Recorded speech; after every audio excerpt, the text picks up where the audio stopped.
Good afternoon, ladies and gentlemen, and welcome back to Flawless 195. It's been a few days since the last flight. It was the longest flight of the World Tour so far. What was it, 2.5 hours? Something like that. 2 hours 15, was it something? But anyway, this is a much shorter flight. Sorry that it's been a few days. I think it was Sunday afternoon, the last one. So yeah, no, we're on Thursday lunchtime. So yeah, we've been chilling out in Lusaka, Zambia for a few days. Hope you've enjoyed your stay. But we are now making a move. Flight 96 of 210 is upon us. It's Lusaka to Lilongwe in countries Zambia to Malawi. Departure time is 10 past 2 in the afternoon. We're 2 hours ahead of the UK here. And the total flight time is expected to be about 50 minutes. So that's about the average in the World Tour, around that length, which is absolutely fine. 20 minutes up, quarter of an hour across, 20 minutes down, something like that.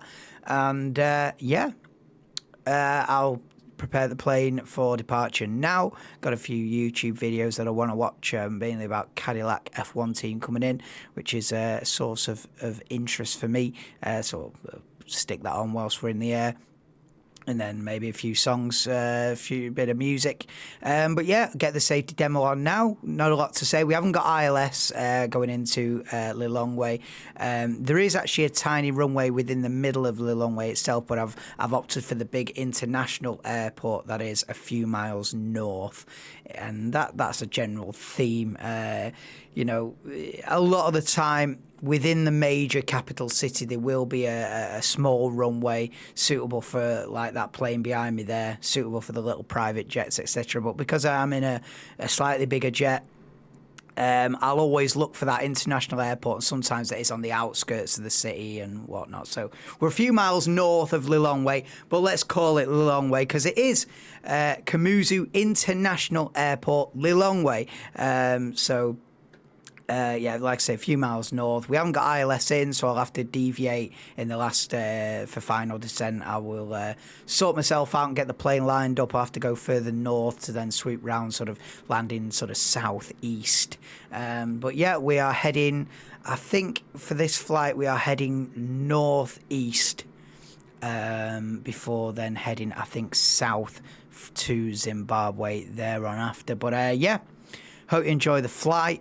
Like I say, there's been a few days off, but we are back in the air now. The World Tour continues. I'll get the safety demo on, and let's get this plane up in the air. All right, thank you, and I will speak to you later on. Cheers.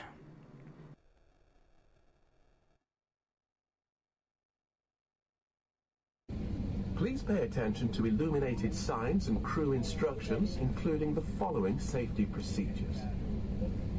The safety card found in your seat pocket contains important information about exit routes, oxygen masks, life jackets, and the brace position that you must adopt if you hear brace, brace.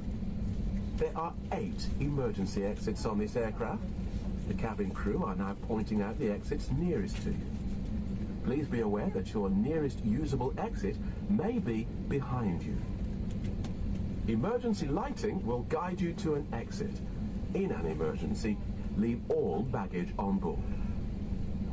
Your seatbelt is fastened, adjusted, and released as shown. It must be fastened when the seatbelt signs are on, and we recommend that you keep it fastened at all times. If the air supply fails, masks will drop from above you. Pull a mask towards you to start the oxygen. Put the mask over your nose and mouth and breathe normally. Hold the mask in place with the strap. Pull on each side to adjust. Put on your own mask before helping others. If we land on water, take a life jacket from under your seat. Remove from the pouch and put it over your head. Pass the tapes around your waist and click together. Pull the strap to adjust. Do not inflate it inside the aircraft. When outside, inflate it by pulling the toggle.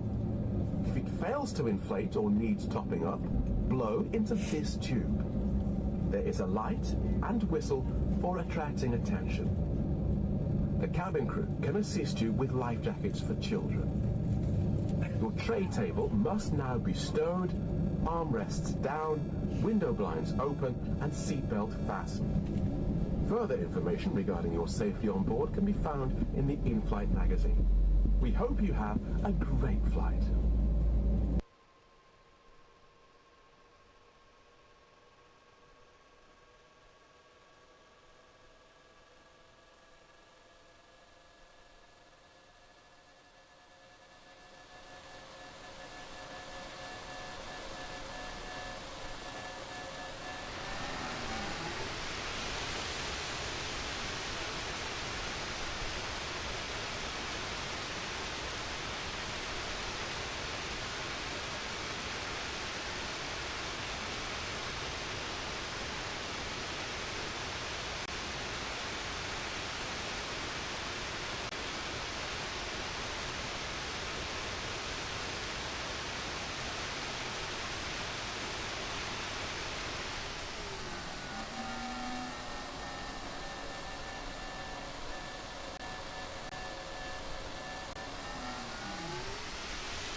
Lusaka tower at 195-19er flight, ready to copy IFR clearance to Lilongwe.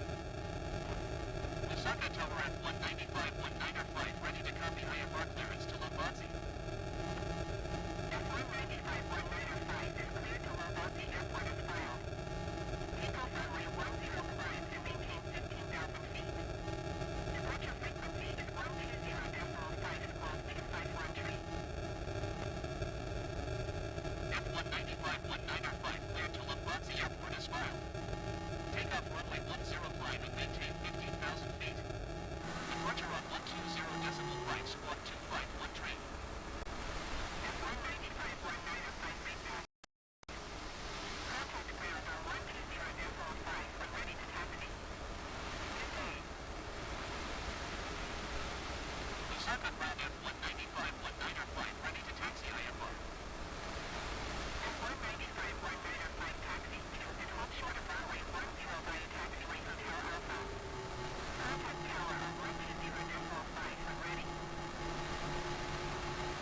Taxiing hold short runway 10 using taxiway Hotel Alpha F195-19er flight.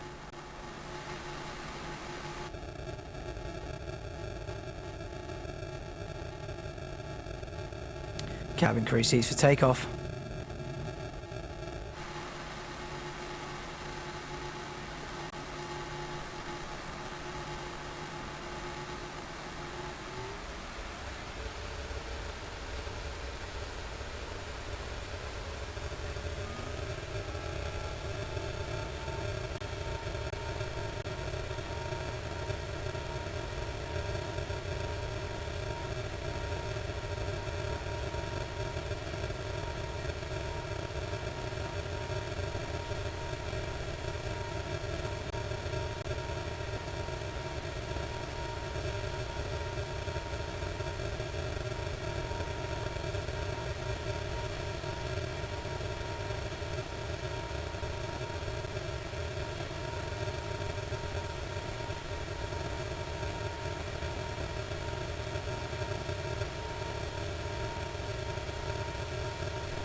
The last time we had a new Formula One team join was in 2016.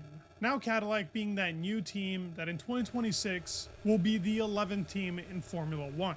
And they've been doing a lot to prepare. They were the first team to actually get access to working on the 2026 car about 2 to 3 months earlier than any other team. They've been hiring a lot of people, going from 0 to a pretty decent number, and they have a goal set out by the time they get to Australia 2026. They've now made some collaborations with Ferrari with a test in about a month or so to get their drivers in rhythm driving a Formula One car again, with this experienced out duo of Bottas and Perez, which I think couldn't have gone any better for that Cadillac team. And in general, how they're working on the car, not taking many parts from Ferrari. I want to talk about it all. They've been preparing, and I think they could shock us. Now, that could go one way or the other, but I believe it's going to be in a good sense. If you're new here, go ahead and subscribe. It would mean the world to me. Thank you all for the support. Genuinely means everything that I'm able to do this. But with that said, let's get started in the video.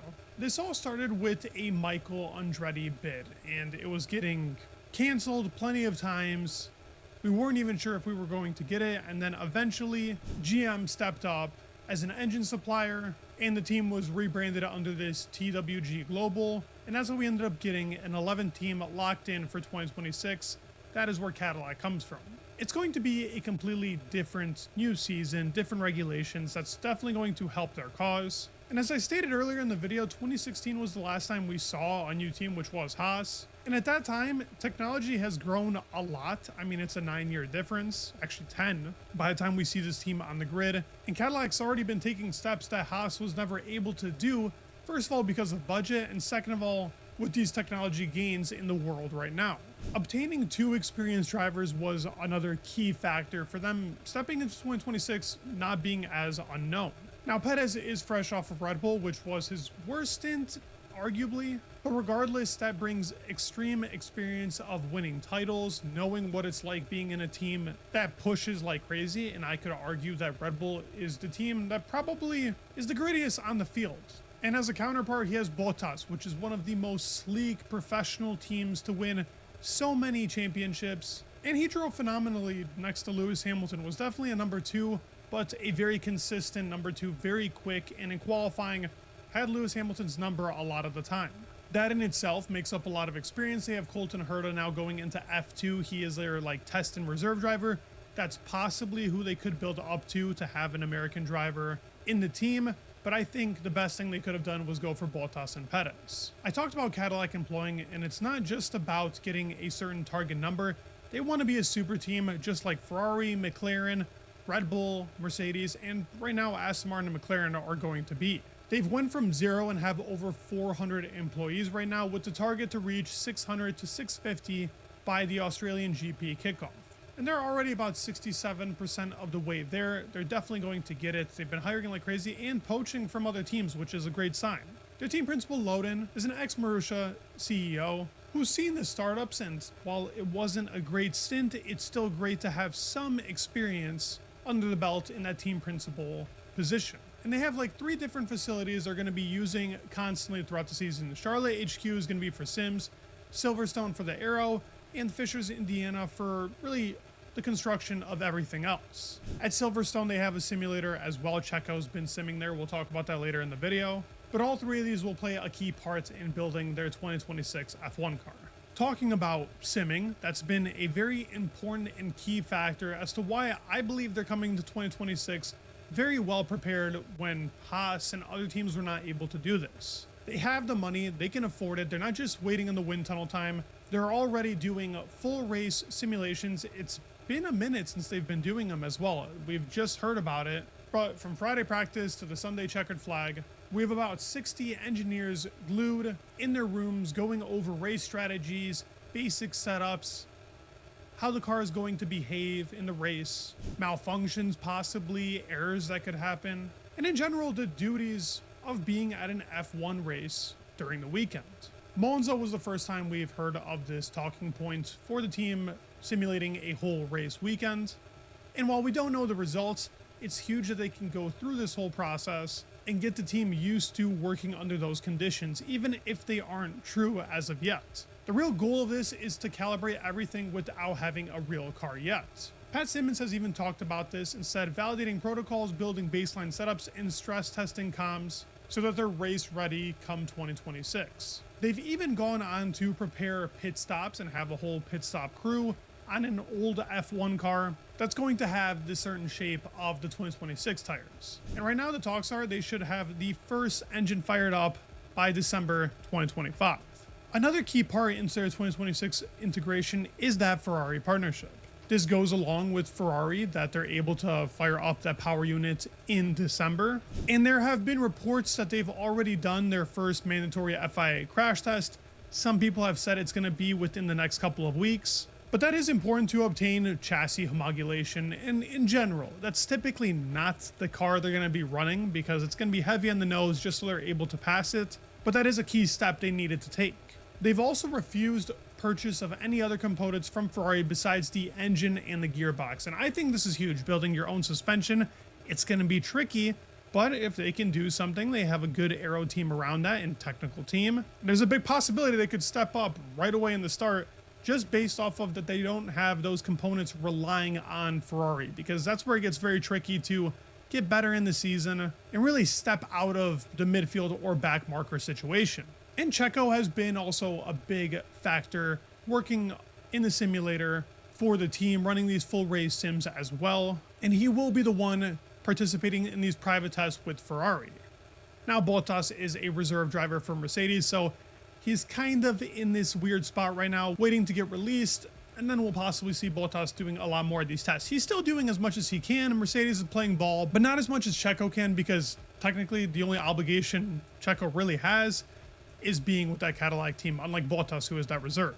This test will be ran at Imola for supposedly 2 days, and there's possibly another joint test that could be done. It will be in the SF23, and this is really just to get them up to G-forces again. Checo has already been training the neck, but this could give them a good idea also of real race simulations, even if it is in a private environment, but with a real F1 car. So this is big as well. It'll just be that hands-on miles before we get to January, where every team will test its 26 car. Altogether, the team has been doing preparations that we've never really seen in Formula One. It's advanced so much from the last time we've seen a team in F1. There is a big possibility that they could step up right in the start and possibly shock us. A lot of the expectation is going to go into whether or not they're even close to the grid. Being a back marker in itself could be an accomplishment for a lot of teams. But with this much technology, this many employees being hired, just being an overall big car manufacturer in the start, will help Cadillac step up. I believe we could see them fighting with teams. I'm not saying they're going to win the championship. By no means in 2026. They do not have the capability to do that as of yet. That would be an insane shock. But seeing them fight up in the midfield, possibly get some points in 26 would be a big start for the team. And I think it can be done. I'd love to hear your thoughts on the comments below. Hearing all these preparations for 2026, well, he reckons we could see them fighting with teams. I'm not saying they're going to win the championship. He's saying no means points. In 2026, they do not have the capability to do that as of yet. That would be an insane shot. I'll be massively But seeing them surprised. fight up in the midfield, possibly get some points in 26 would be... Midfield, possibly get some points off the bat? No, I don't think so. Like I said before, like I said last week, if they're anything other than 20th and 21st and 22nd on the grid for the first half of the season, I'll be massively surprised. You're just going to rock up and be in a midfield fight, what, with Williams, who've been there for 70 years? I mean, the one good thing they have got is a bottomless pit of money. They have got a big budget. It's not like Haas coming in where you're on a shoestring budget. General Motors coming in, and so they will have the money to fund it. But even with that, it's going to take like 3 years, I would have thought, before they're in a midfield scrap. I'd be very surprised if season 1, Bottas qualifies 13th on the grid, fighting for points. I'd be very surprised. But anyway, that's my thoughts. They're entering a big game. People with a lot of experience. Anyway, you know the game.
It was the final lap of the final race. The world watched as the greatest drivers of their generation squared off. It's Verstappen firing up back into the The best race in history. It's a late launch by Verstappen. Oh. People hate it. I think it's the highlight of the sport as a whole. It doesn't But get what any happened more next dramatic didn't than just decide that. a championship, it changed Formula One forever. Yeah. One decision. A championship taken not by racing, but by the selective application of the FIA sporting regulations. And by the end of this video, Disagree. you'll know exactly how race control manufactured the most explosive finish in motorsport history. Was decided by But racing. first, you need to understand the 21 race war that led to this Oh, moment. it was The amazing. 2021 Formula One season Oh, wasn't just a it's championship fight. amazing.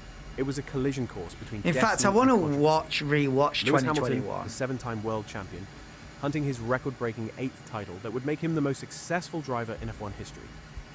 Max Verstappen, the 24-year-old Red Bull prodigy, stalking his maiden championship with the hunger of a generation. What followed was 22 races of pure combat. High-speed collisions that should have ended Amazing. careers, strategic masterclasses that redefined tyre strategy, and a season-long battle that would culminate in the most corrupt decision in F1 history.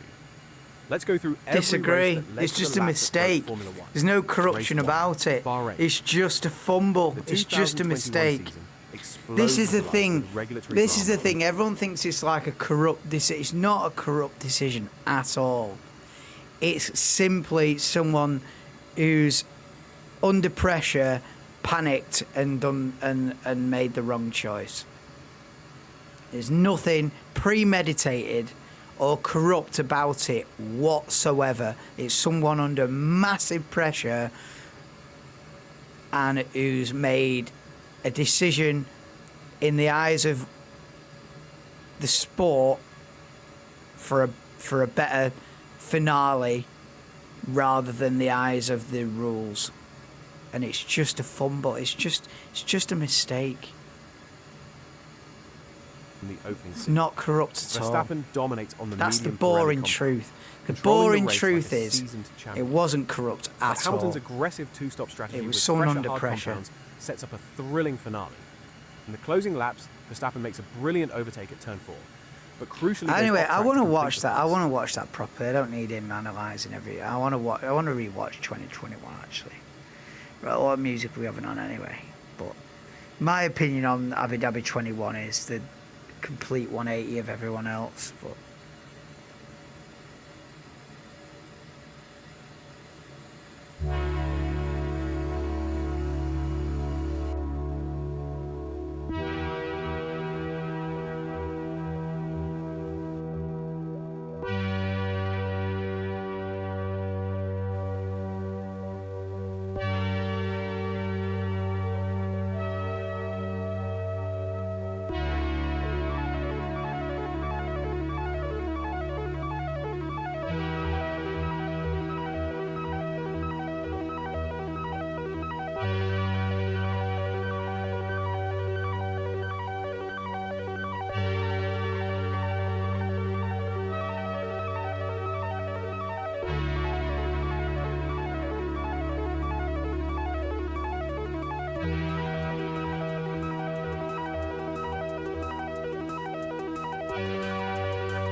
when he drops that.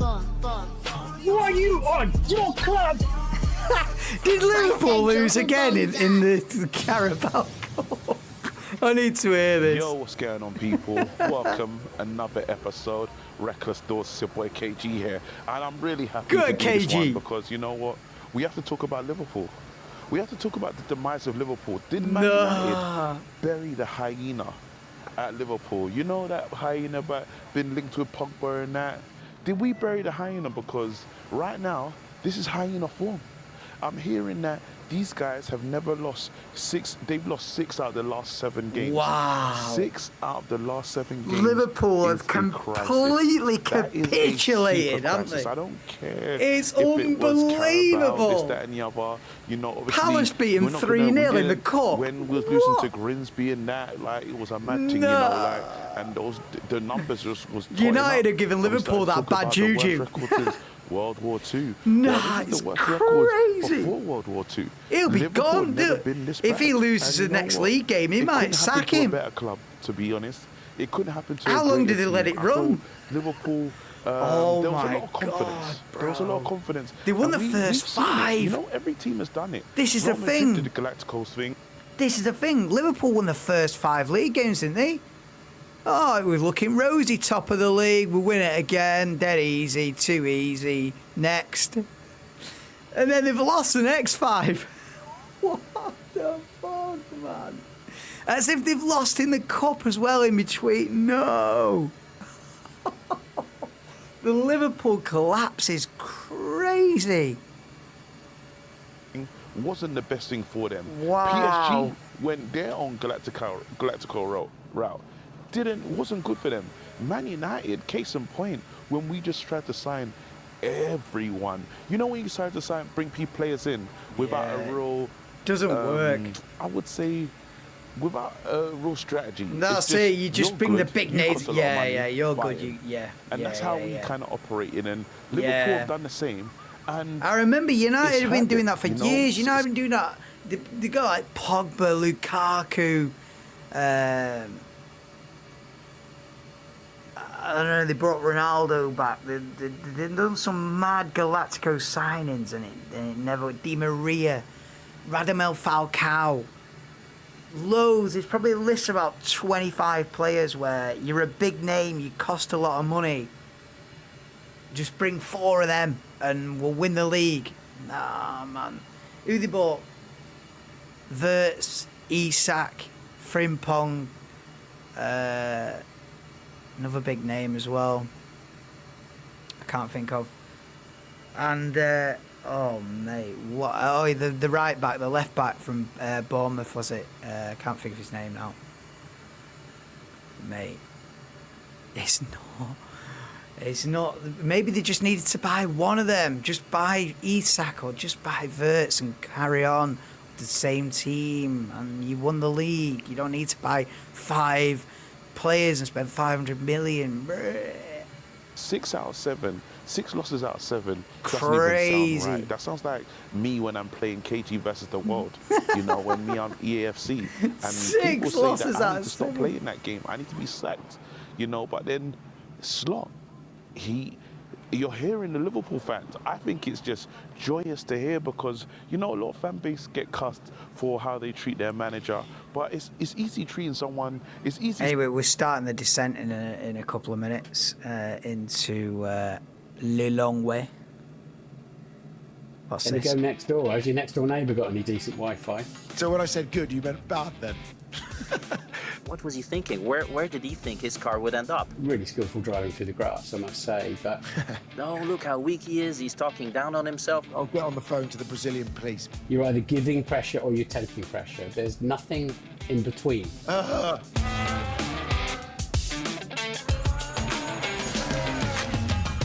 Hello everybody, welcome to the post-Mexico F1 show, sponsored by Audi. And well, after the last few races, what a turnaround by Lando Norris. Now 1 point ahead of Oscar Piastri in this battle for the championship that still looks like it's hopefully going to rage until the very last turn of Abu Dhabi. Max Verstappen, although not finishing as high up perhaps as he would have liked, still got on a podium.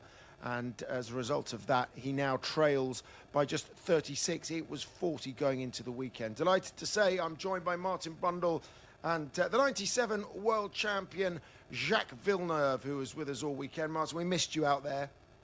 2 words, though, police escort.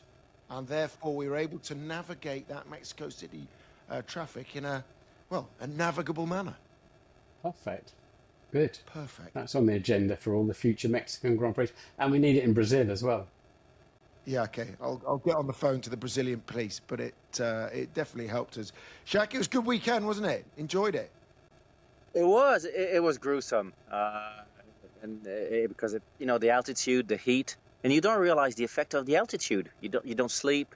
You walk around the paddock and you think, wow, what am I on the run here? And no, you're actually higher than when you go skiing, and it really has an effect. So imagine for the drivers in the cars. And actually, that was disappointing. I saw some drivers in the airport at night. Hey, that must be so tough for you after such a long race to take a long haul flight. And look, the race was so easy because we had to drive slowly to salvage the tires. So when I said good, you meant bad then? It was great because of the result, and it was an exciting weekend on that aspect. Come on, we had a championship lead change, 1 point, Max that gets closer. It's all exciting. We didn't expect that for the end of the season, did we?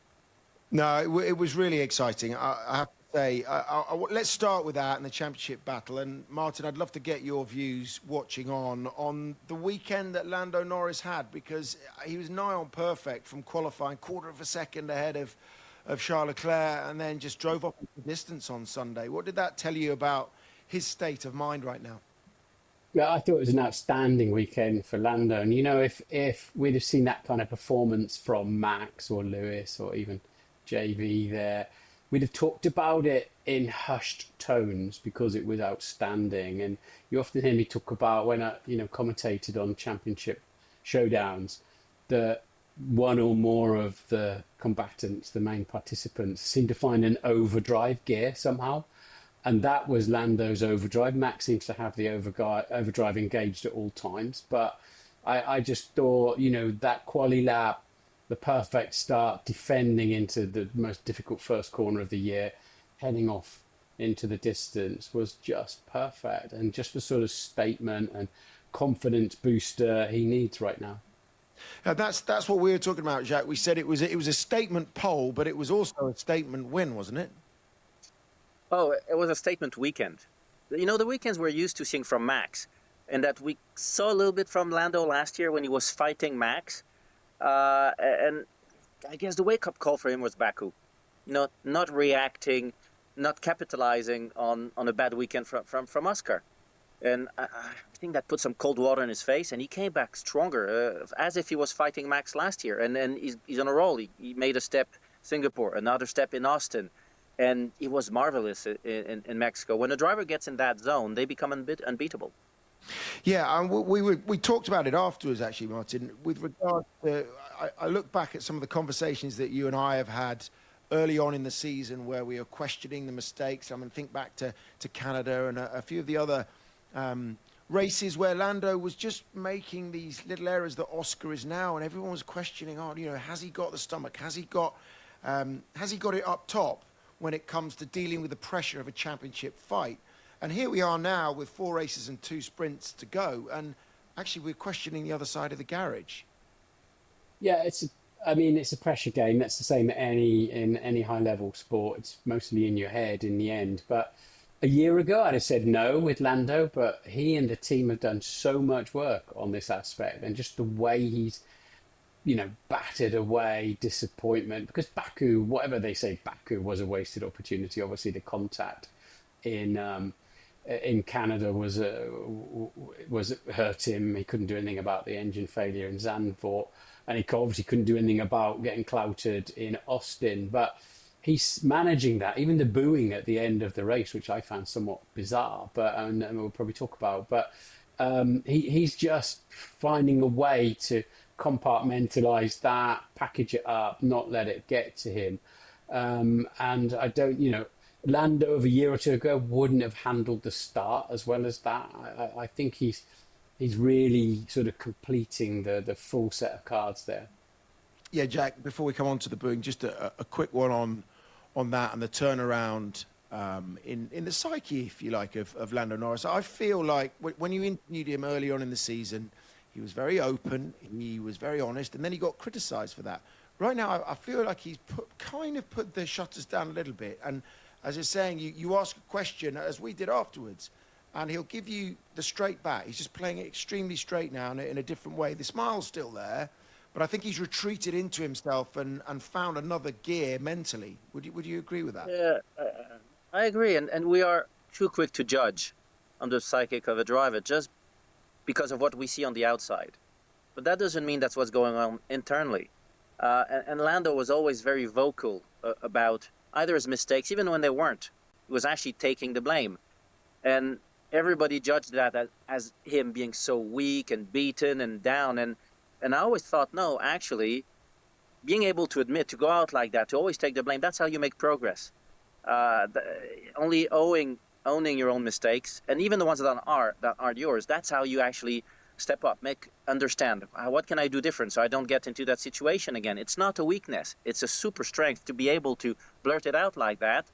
But in modern society and social media, you just get blasted. Oh, look how weak he is, he's talking down on himself. Well, no, that wasn't weakness. And we can see it now with the reaction, where a lot of other drivers that are completely expressionless, and we had the same thing with Raikkonen in the past. Everybody saying, oh, Iceman, look, nothing gets to him. And that was totally the opposite.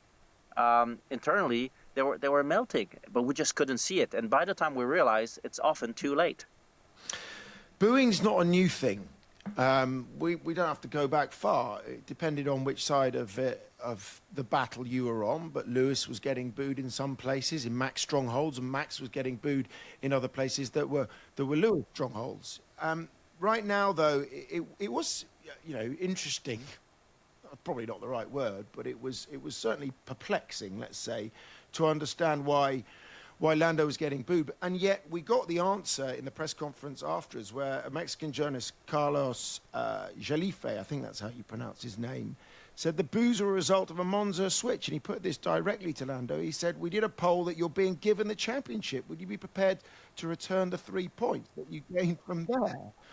And now, I mean, Lando answered it quite rightly, I suppose. With 2 years ago, he could have won the race in Hungary, but he gave the place back to Oscar Piastri to win that one. We get accused occasionally, Martin, of being British biased. We know we're not. We are dealing with a British audience that we broadcast to. But Zach, there is absolutely no way that anyone's being favoured within that team. Well, first of all, it wasn't 3 points because it's 6, because you've got to swap around in that respect. But I think McLaren will take the brunt of that, because I think they didn't manage the message well post Monza. And for me, it was an absolute no-brainer to switch them back, which we can talk about now if we've got time. So it's just odd that it was in Mexico, isn't it? But I learned a very, very long time ago, you do not tell fans what to think or what to or not to say. They will do what they feel, and so they should. That if he'd have had Sergio Perez off in the first corner 3 consecutive years or something, I could have understood it in Mexico. But so I think that's just a misunderstanding of the situation, and somebody asking a specific question, because it didn't make a lot of sense otherwise. But if they, and when we used to do the interviews on the podium that I did for quite a lot of years, I've been up there with Nico getting booed. I've been up there with Sebastian Vettel getting booed, and it's quite something. It's quite powerful. It's quite off-putting, but that's the nature of sports fans, and they'll do what they want and they'll do what they feel like. But it seems that one was particularly kind of stirred up somehow. Yeah, that was odd, because I don't remember booing in our days, Martin, for some reason, or we just were deaf and didn't hear them. But it was an odd one, because it didn't make any sense in Mexico. A British driver against an Australian in Mexico. Why should they care? There was no reason for it. And the Monza thing, I'm with Martin on this one. It's not just a swap. There's much more to that story, and it did make sense. So what's the big deal? Okay. Well, the only thing he needs to do is to win by more than 6 points over his teammate, and then nobody will care. What's happening to Oscar, do you think, Martin, at the moment? Because it's back-to-back races now. As Jack was saying, actually probably stretches back to Baku. But these last two races in particular, yes, he recovered from 9th to 5th, and that was a decent end to that drive for him. But the damage was kind of done on Saturday, wasn't it? Yeah, and it's been done quite a lot in the last few races. And obviously Baku would have scattered his brain. That was a very difficult weekend for him, with twice in the barriers and the jump start, and it seems to have gone off the rails. Without sitting down and talking to Oscar, it's difficult to be fully accurate on this point, but I'm sure McLaren are checking that chassis, the aerodynamics, the fit, the setup of that car ad infinitum to make sure, because they want it. I really honestly believe McLaren don't mind which of their two drivers wins the world championship, as long as it's one of them and it's not Max Verstappen. It's super important to them, and it's something's happened in Oscar's head. Have we seen any signs of this before in his previous sort of junior racing or in Formula One seasons? That's worth looking into, but something's just gone wrong, and he's lost a bit of confidence, and the way these cars go into corners and how close the competition is at the moment, you only need to be a touch off, and he needs a very solid weekend. Has he got a lot going on in his ears? It comes back to what Jacques was saying a little while ago. We described him as horizontal for pretty much all the season, because that's how he looked. It just seemed to have, and he always has been so calm on the radio, not letting things get to him. And suddenly that glass ceiling or that facade, whatever it is seems to have gone from him, and he's struggling. And rest assured, a team doesn't spend $400 million a year and have 1,500 employees and try to make one of their cars go a little bit more slowly. So everybody associated with Oscar's car will want him to turn that around soon, as in Brazil. And you don't suddenly, his wins earlier on in the season, his season, early doors was so astonishing. You don't suddenly forget how to do that. No.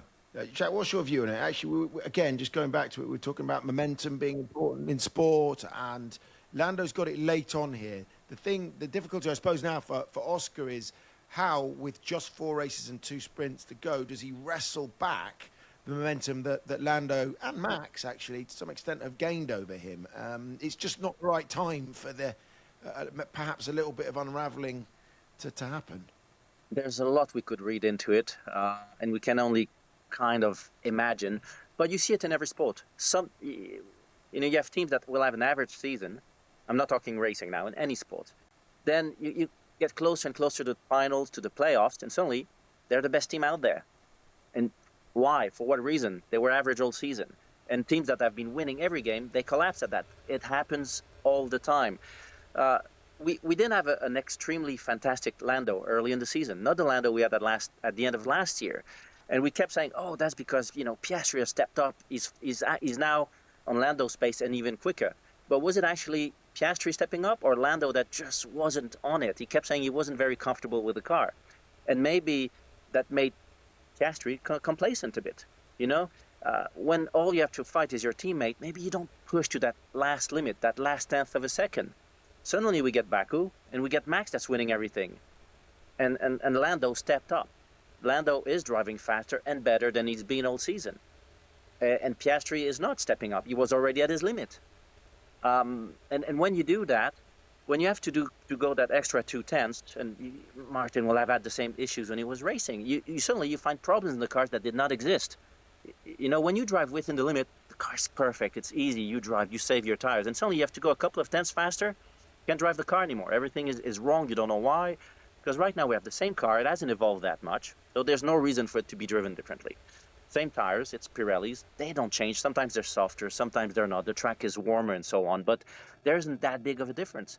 So it just steps your teammate to step up a little bit, and you're realizing, oh, how do I do that? And suddenly You drive 10 stop, nothing works, and that's it. It gets in your head, and you just get slower and slower and slower, and you start inventing setups that don't exist. You start doubting your way of driving. You look at the data, and you say, oh, my teammate is 1/10 quicker in that corner. I need to drive differently, and that's when it goes wrong. You have to remember what you were doing that was good, and just step up a little bit. I agree. Can I step in there? I completely agree with Jacques on that. And an old team boss of mine had an expression at high level motorsport, which I'm sure is the same in any high level sport. You're either giving pressure or you're taking pressure. There's nothing in between. There's no comfortable middle ground. And Lando suddenly started giving pressure, and so has Max. And Oscar started taking pressure. And so we've had that flip flop, and that I think is what we're seeing at the moment. Maybe is it unfair of me to give you the same question that I gave to Jacques and to Jamie at the weekend? I was offering them 1,000 pesos if they were going to put it on anyone right now with this amount to go to the end of the year, Martin. That is so difficult because it's I'll bet you 25 of my bags for life that one of those three will win it. So right now, after that performance of the weekend, I believe Max has got a lot to do, unless he has a few weekends like Austin, because of the remaining 4 events. I believe McLaren will be faster in at least 2 of them. It's 2 against 1. Max doesn't have a rear gunner up there, and every so often a Ferrari or a Mercedes is grabbing the bigger points, the top 3 points as well. I believe it's between the 2 McLaren drivers, and unless they step on their own tails and hand it to Max, because Max really effectively needs 12 or 15 points a weekend to compensate for weekends. I believe in Qatar, for example, the McLaren will be strong, probably Abu Dhabi as well. So to answer your question, I think Lando can take it. Unless Oscar can return to the form that he had earlier in the season, and providing they don't step on their own tails at McLaren. It lines up Brazil well, doesn't it? I mean, because Max, if there's a bit of rain as well, that I don't know. I can't wait for Interlagos. I can't wait for Interlagos every year, but particularly this year, because there's, as we say, 33 points at stake, and you just never know with the inclement Interlagos weather. Right, let's get on to the next topic of discussion. Let's get into lap 1, and let's get into the penalties or lack of penalties and what might have happened. Shall we start? Where do you want to start? 4 into 2 at the first corner didn't go. It never goes. It never works with a 90-degree right-hander after that long drag. Max was forced wide. He got beached on a curb, narrowly avoided a wall, came back on. And Leclerc did the same, gave the place back to Lando, but not to Hamilton. Shall I start with you, Jacques? Do we think that those both deserve penalties? Well, Max not, because he was ahead of Russell anyway, and he gave all the places back. He was next to the 2 Ferraris, and he just let them in front of him. So that was fine. Leclerc, yes, because he was actually behind Lewis. He didn't even try to make the corner. He stepped on it and realize, oh, it's my teammate, nothing will happen to me. So the problem is that corner. If you have gravel there or a wall, you would be 4 wide. You would be 2 wide maybe, and everybody else would back off because they would know that there's not an escape road. Now they think, okay, it doesn't matter. If I just brake way too late, I might be ahead, I'll come out ahead, maybe I let them by or not. Nothing lost. It's worth the risk, and that's why we have these crazy first corners on that track.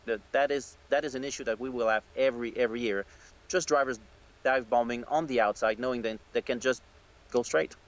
Well, that was George's point afterwards. It was also Fernando's point afterwards, and a few of those that actually didn't gain advantage. But do you agree with Jacques there, Martin? I think when we looked at it on the SkyPad, certainly it looked like cabin crew seats for landing. That car all the way around.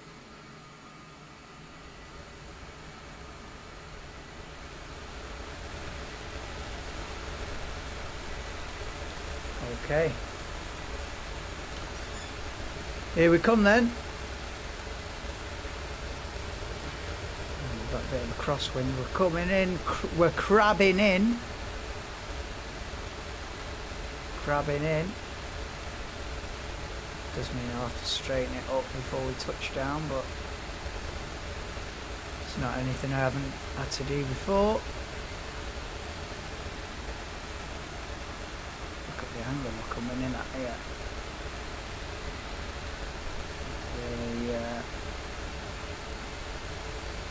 Really plan A, but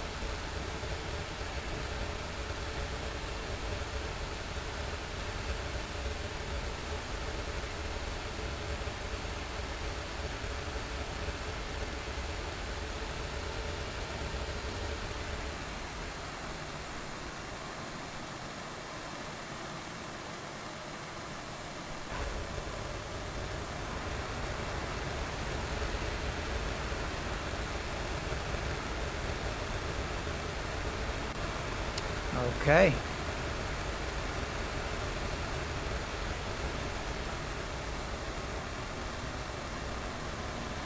And we are down in Lilongwe, Malawi. Can we make this taxiway? Ooh, just about.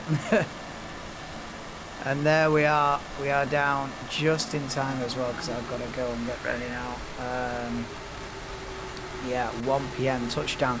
Our local time, 3 p.m. We are down on the ground. Right, where are we parking this? Oh, I've got to go all, I don't fancy going all the way over here. Have you got room for me here? I know it looks fully booked. Have you got room for one more? Because I ain't got time to be messing about going down there. Have you got room for one more? There's a spot for me there, isn't there? Come on. Thinking, what are you doing? Right. There's room for one more. Come on. Come on, don't be greedy. I can fit in here. I know, mate. I know. I'm going to nearly hit you with the wing, but that'll do me. I'm not messing about. I ain't got time. That'll do us in front of this hangar there. Call it quits. Oh, seatbelts were off. Yeah, I always forget about that. So predicted 50 minutes from Lusaka to Lilongwe. What is the reality? It's got to be about that, hasn't it? 52 minutes maybe. Just because I had to deviate a bit at the end. Yeah, 51 minutes and 15 seconds. FLKK to FWKI. That is flight 96 of 210. This Flawless 195 World Tour. Thank you very much for joining. We are down safe in Malawi. Please do hit me. Please do drop me a like. Hit the bell icon to receive all notifications on future flights of this Flawless 195 World Tour. Next up, Harare, Zimbabwe. I think we're heading south, and I think it's another half an hour, 40-minute kind of a situation. But yeah, join me for the next one as we head to Zimbabwe. But that is it.